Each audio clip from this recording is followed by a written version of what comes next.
আজকে যে ভিডিওটা দেখা সকলেরই শিক্ষা নেওয়ার জন্য।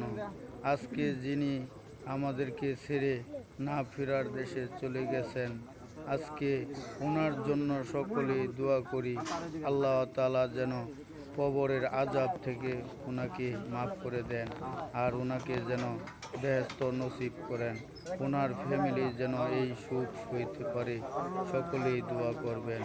আজকে আমাদেরকেও সকলেরই এইভাবে আমাদেরকে না ফেরার দেশে চলে যেতে হবে। আজকে কেউই এই দুনিয়াতে থাকতে পারবো না।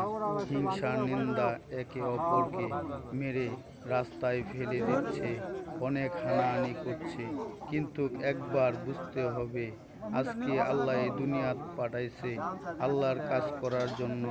আল্লাহর কাজ ভুলে গিয়ে আমরা সকলেই আজকে নিজের চিন্তা করি, নিজের ফয়সালা দেখি, নিজের সুখ শান্তি দেখি।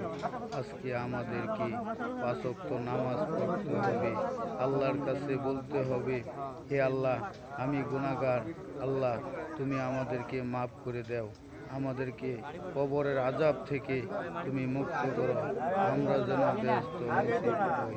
হে আল্লাহ তুমি আমাদেরকে বাঁচানোর মালিক, তুমি একমাত্র দয়ালু, একমাত্র রব। আমাদেরকে সঠিক রাস্তা দেখাও, আমরা যেন তোমার রাস্তার অনুসরণ করে 5 ওয়াক্ত নামাজ পড়তে পারি, আল্লাহর ইবাদত করতে পারি, আল্লাহর কাজ করতে পারি।